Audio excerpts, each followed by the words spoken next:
Next question, please. Next question is it's a very lengthy hadith. Should I read? But what is the gist? What is the meaning of that hadith? Okay, it's about women.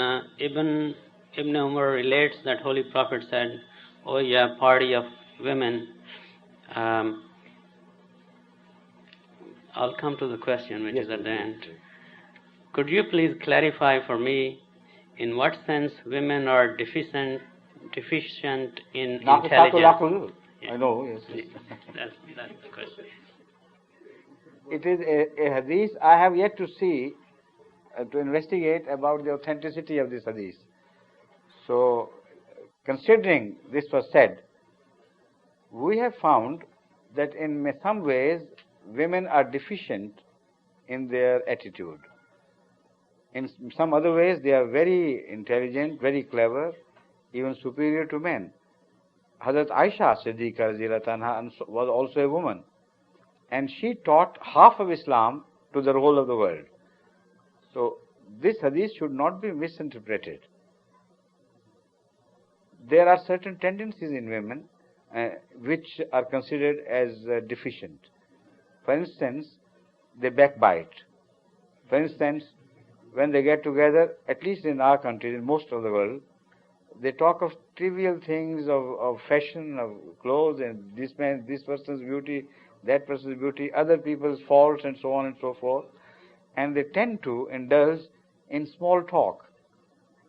While men, when they get together, they talk more often of serious things.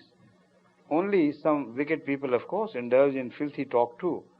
But I'm not talking of filthy or healthy talk. I'm talking of a tendency to talk small, and also to pick up quarrels quickly, to become more quickly jealous of others. So there are a few habits in women which have been discussed in the world literature. And of course, many women have defended these habits. But overall, the opinion in the world, if you read the literature, is that women are inclined to, in some ways, to some small habits. They should rise above these things.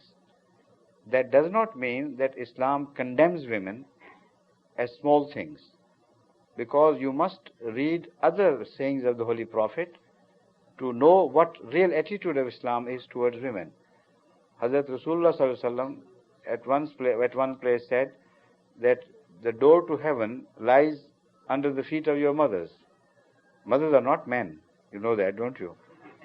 So, if serving women leads you to heaven, if obedience to women leads you to heaven, how can you consider them naqisatul aql in that sense?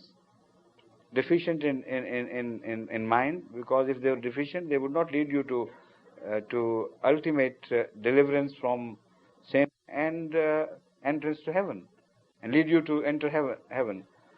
Moreover, Hazrat Sallallahu Alaihi Wasallam said that people love different things. God has made me love three things. One of them is a good fragrance, scent and fragrance. The first he said is salat, worship of God. The second is fragrance, and the third is women. He said, I love women. Did he love lack of wisdom? He was the wisest man on earth. So these things should be understood. Maybe sometimes a situation demanded a harsh remark. Sometimes some women talk too much and fight with each other, and somebody is taking it too seriously. He wants perhaps to reprimand them rather harshly. So you tell their naqisatul, don't take it too seriously. They are built like this, please, for God's sake. It's a different situation, the way you say it. And I think it must have been something like that which he mentioned. Because at another place he says that women are made of the rib. Women are made as if women are made of rib. You cannot, the rib is curved, so they are curved. But you should not straighten them to break them. there is a beauty in that curve of the rib, and it covers the most vital parts, the most vital organs of the human beings. So this tradition is full of wisdom. It means that there is a certain different attitude in women which is also beautiful, also delicate, but very important for you. So do not try to straighten it. That sort of naqisatul aql, I think, is not bad at all. They have certain attitude of what you call naz, nakhra, which, how can you describe it in English? Fazl Sahib, would you help me find out a suitable word? The playfulness of a beloved woman when she, rejects the hand of the wooer and this and that, also loving him at the same time, and becoming difficult of approach. This is called naz, nakhra and this and that. So there are certain traits in women which are not found in men. And they are different, of course. So there are many such small things which are meant, but Hazrat Rasulullah Sallam could never offend a sex, a class. I can't believe of him. Because he was so kind to women throughout his life, how could he suddenly become so offensive? So whatever he said, he must have said by way of some expression of love or expression of kindness, or as a message to men, not to be too harsh to them. They're made like this, That is how I read it. Thank you. You can use the word coquetry. Coquetry is too harsh. Coquetry is, I know. Fine? नाज़ो नखरे के लिए coquetry नहीं. Coquetry is is a harsh word. It's a bad reflection. But nazo nakhra is a lovable expression. Huh? No. Delicacy is food.